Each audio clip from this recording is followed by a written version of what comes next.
Hello, my name is Richard Peterson, and we're here to discuss Searching for Mr. Rugoff, film by Ira Deutchman. And we're happy to have Ira Deutchman right here to talk about the film. Ira is a well-known distribution and marketing executive for film. The companies with which he's been associated that he helped found include Cinecom, Fine Line Features, and Emerging Pictures. And we're very happy to have Ira here in a film which essentially talks about the beginnings of his storied career and a figure that has, I guess, since been forgotten, which is very strange because I grew up also knowing of Don Rugoff through the advertisements of his theaters, very core theaters in New York City. And I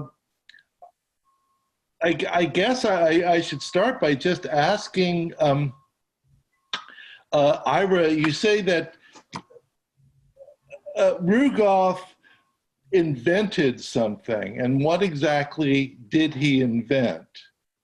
It's a good question because it's not as if he was the first person to bring foreign language films to the United States. There were a lot of people who were distributing, the early works of, Bergman and Kurosawa and, others. I guess he brought a certain ballyhoo to it that mainstreamed it more than it had been up until that time.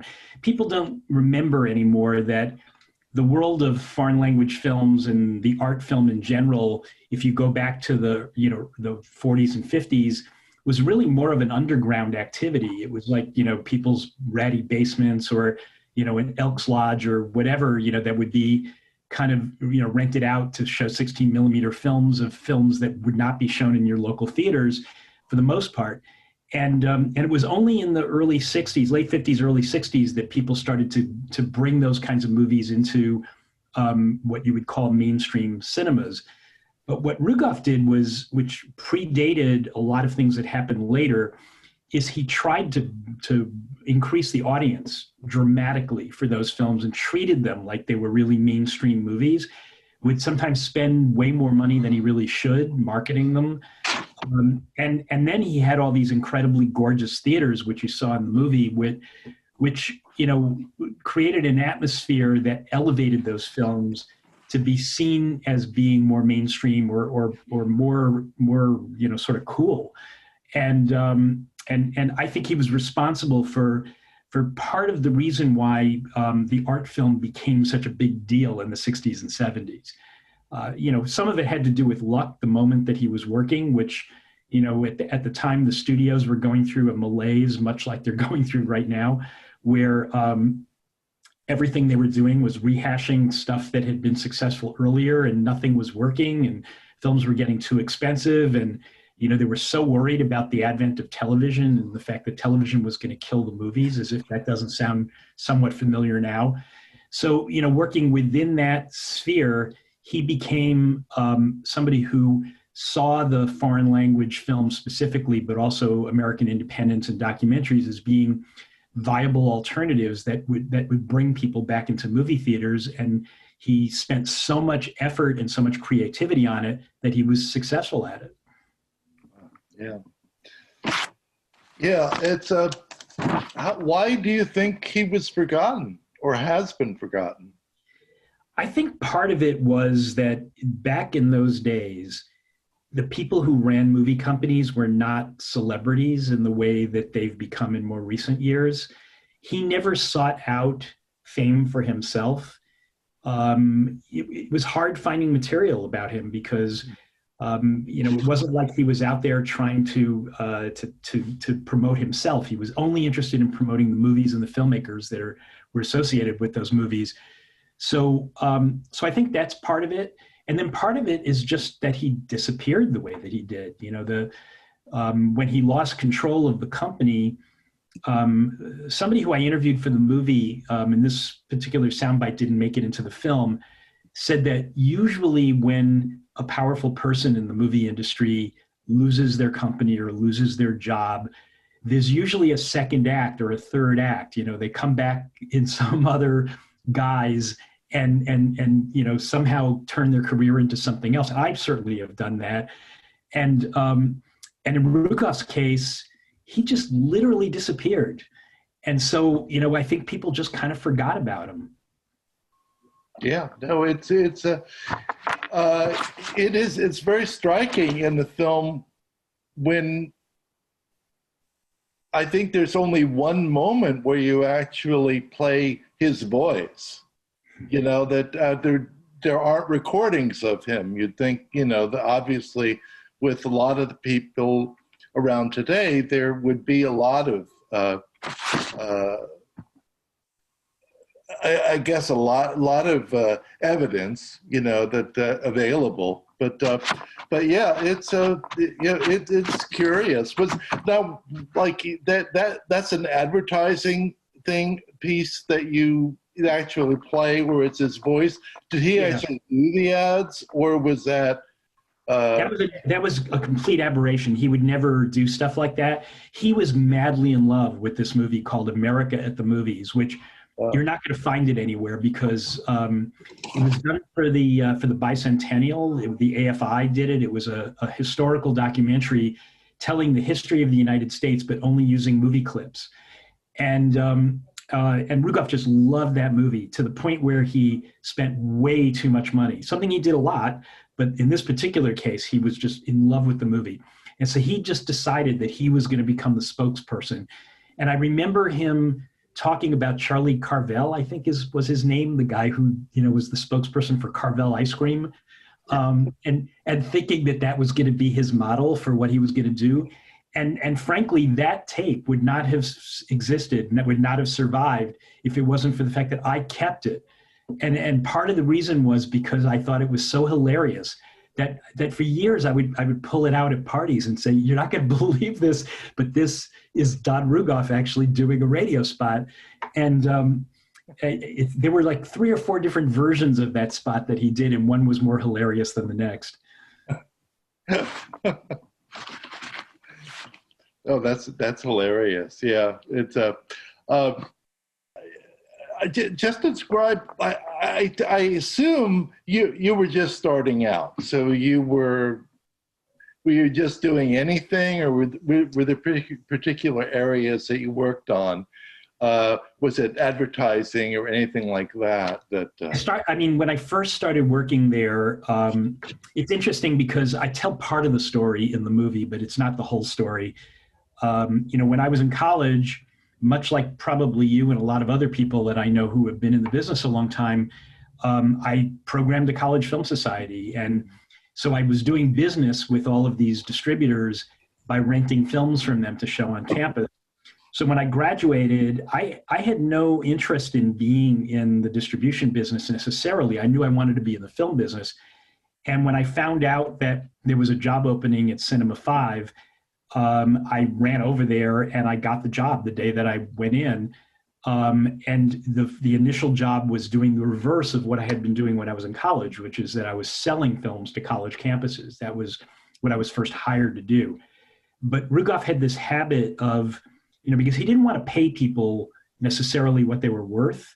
And so that's one of the reasons why really young people like me would get these opportunities, because he would keep elevating us until we were too expensive, and then he didn't care.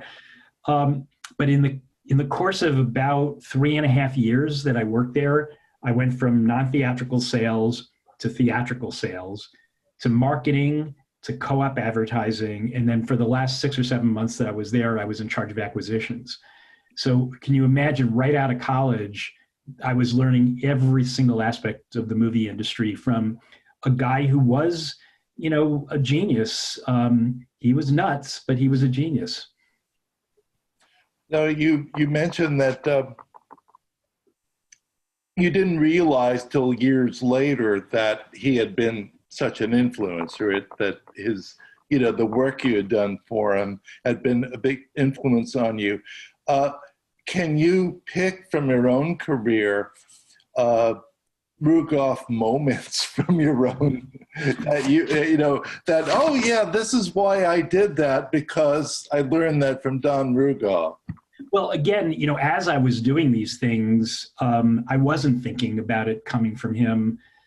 You know, part of the issue, and it kind of led me to want to make the movie, frankly, is that I left with a really bad taste in my mouth. I mean, the ways in which his misbehavior affected me and everybody around him, misbehavior not in the sort of recent sense, but just in terms of being an abusive personality.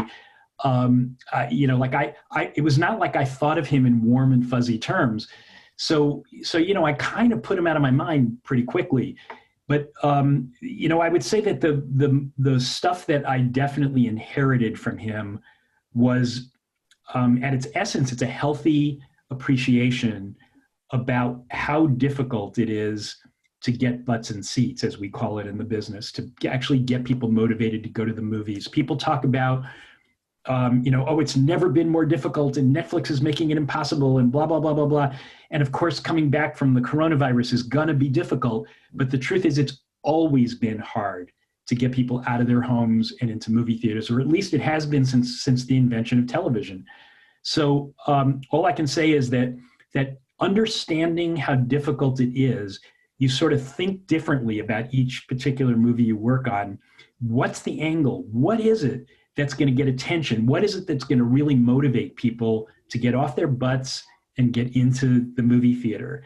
And I think that there's not, you know, what Rugoff did, and I'm happy to, you know, to channel that to the extent that I can, is that he was just incredibly inventive about it. It was just, every movie's different. Every movie has something about it that would make it special. And that you've got to find out what that is, and then you've got to get the word out as broadly as you possibly can. And I think that a lot of people today are really lazy about the way that they market movies. And that's one of the reasons why whatever malaise exists, you know, even prior to our current issues, you know, there's a lot of distributors that I feel like they give up even before they start.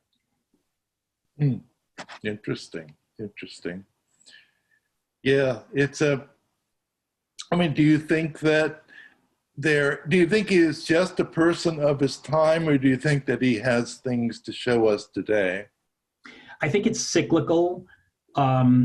I do think that the times in which he operated were remarkably similar to some of the market forces that are going on now. I'm fond of saying that all innovation in the movie industry has always come from the independent sector, and that, you know, as soon as somebody has a success with something, then the studios either copy it or buy it.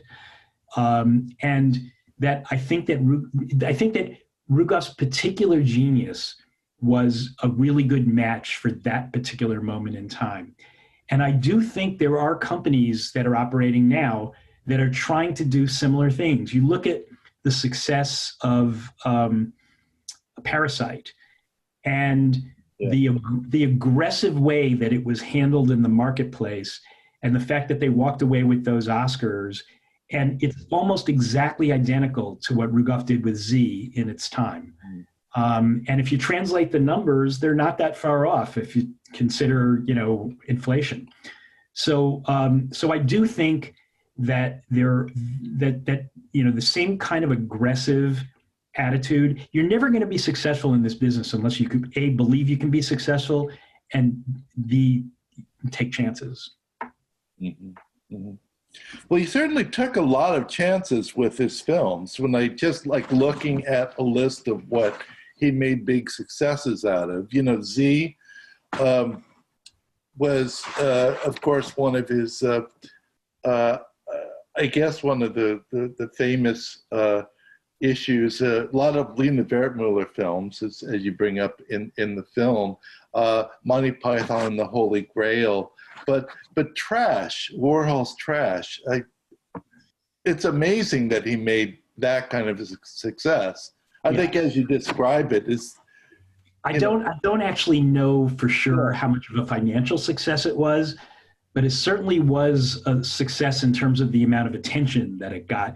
And I remember going to see it in high school, which, by the way, I don't even know why they let me in. That movie was about as outrageously X-rated as you can imagine. And as I said in the movie, he showed it across the street from Bloomingdale's, Yeah.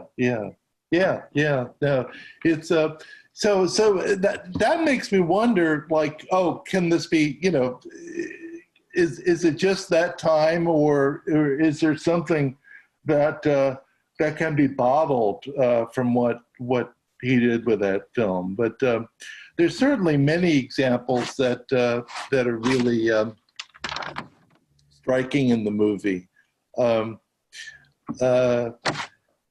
Also, of course, The Man Who Fell to Earth, which I remember when it was cut. So Rugoff just cut it himself, huh? Yeah, he had a couple of editors working with him.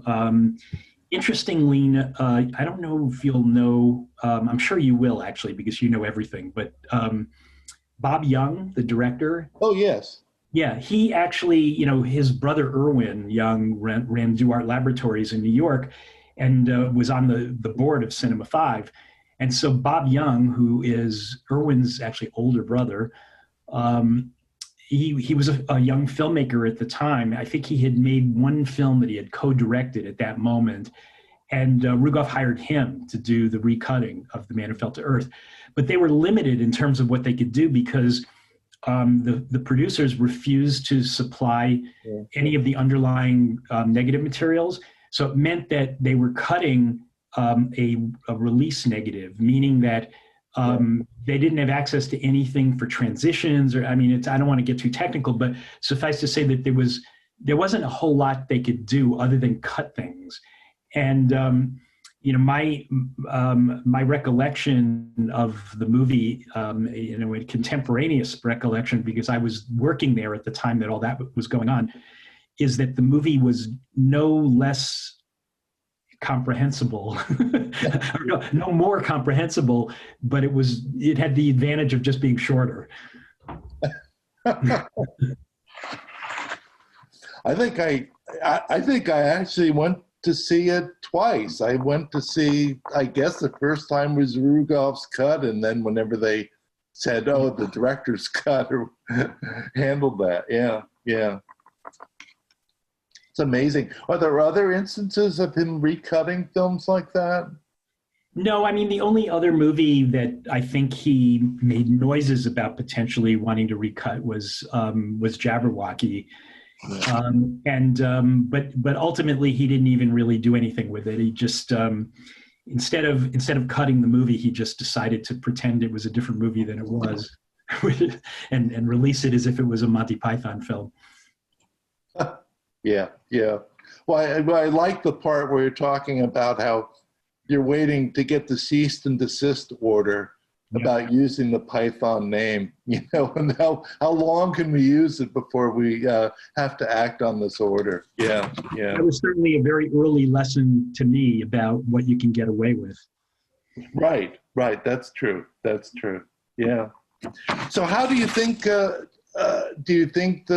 the business has changed quite a bit from when he was around? Yeah, it's so funny. I think about the fact that if he had managed to survive just a few more years in as head of that company, then the end result might have been very, very different, because you got to remember that at the time that Rugoff was operating, there was no home video. So that whole revenue stream for movies didn't exist.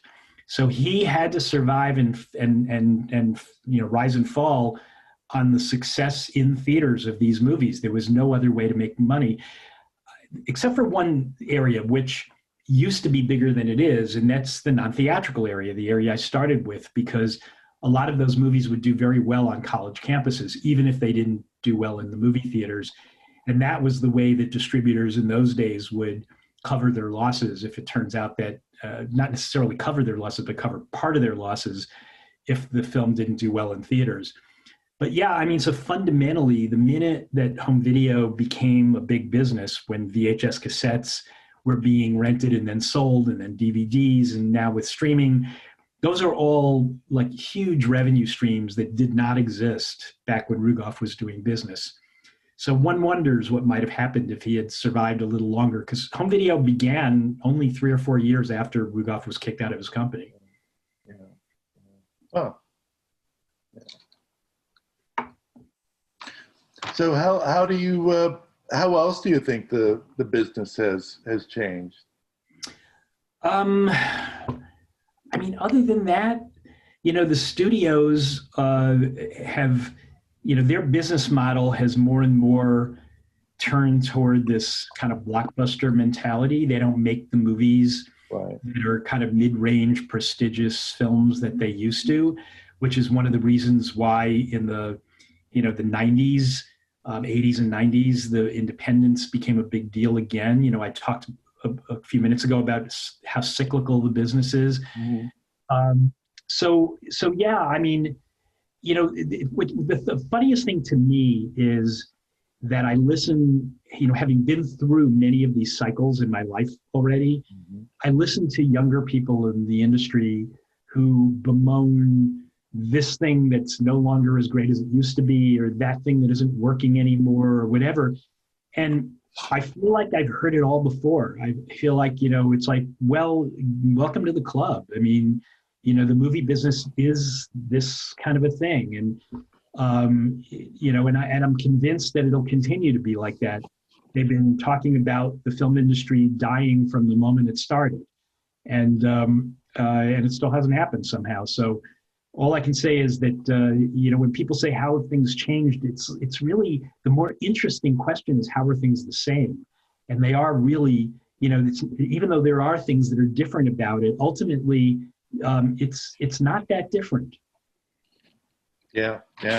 Well, certainly, living through a pandemic is certainly different for me. I'll tell you.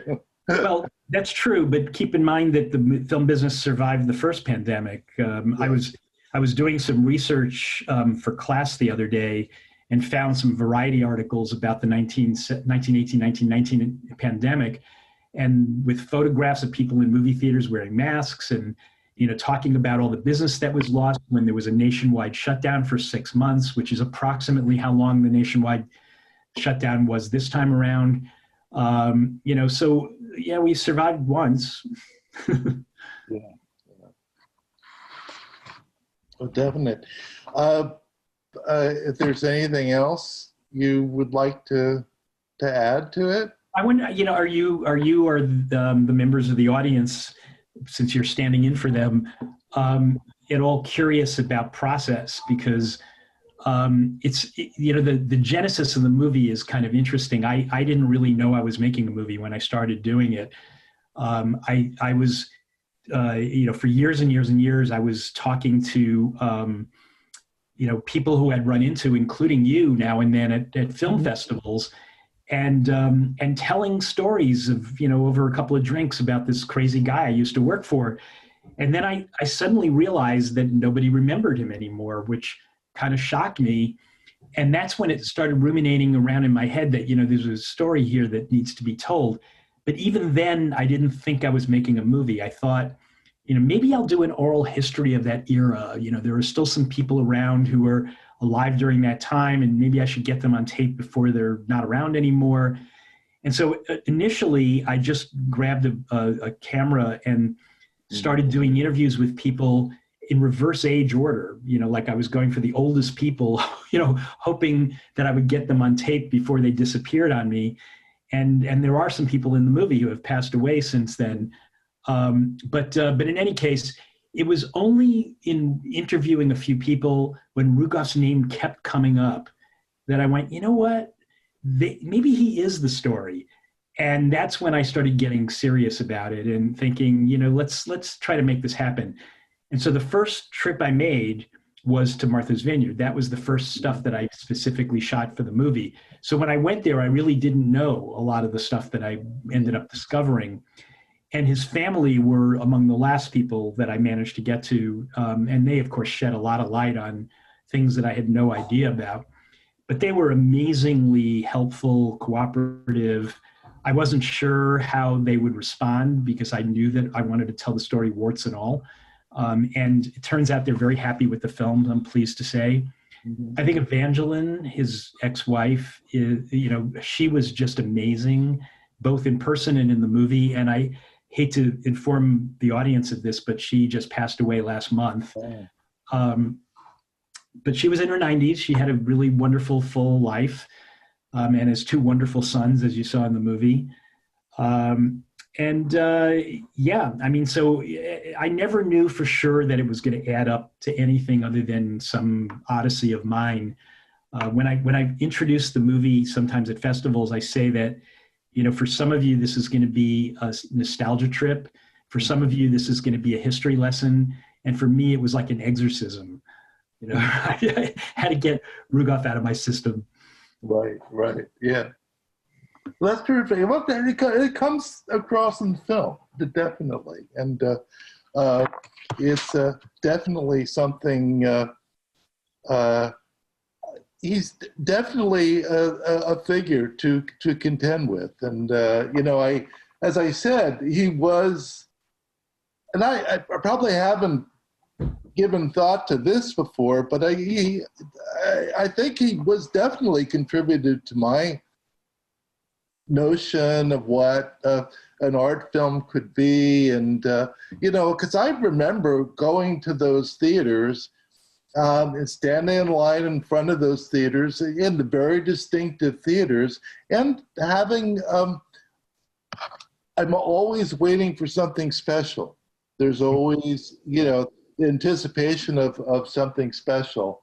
And,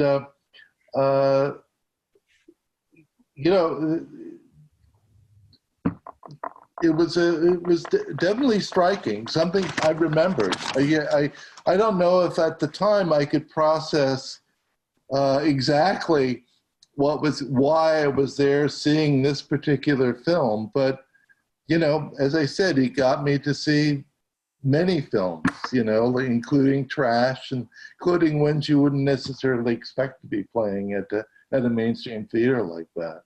Yeah, I mean, when I was working there, there was a woman, Bea Bridson, who's in the movie. She was the office manager. She would walk around every Friday and hand all of us 4 passes to the movies, and they all had an expiration date on them. And the thing, all I can say is I was like a kid in a candy store. I was just, every weekend it was like, what am I going to spend my 4 passes on? And I would try to see every movie that was playing in the theaters. Yeah. Sometimes many times. Yeah. And so it's terrific. Yeah. Well, thank you so much for making this film and either reminding some of us or informing some of us about this history. And anything else to add? No, I guess just thanks for sitting through it and and for bringing it to the festival. I'm glad that it's going to have a chance to be seen, and hopefully we'll all get to see each other in person at some point in the not too distant future. Yes, I know. Looking forward to that day again, definitely. But thank you so much, Ira. You're welcome. My pleasure. Thank you.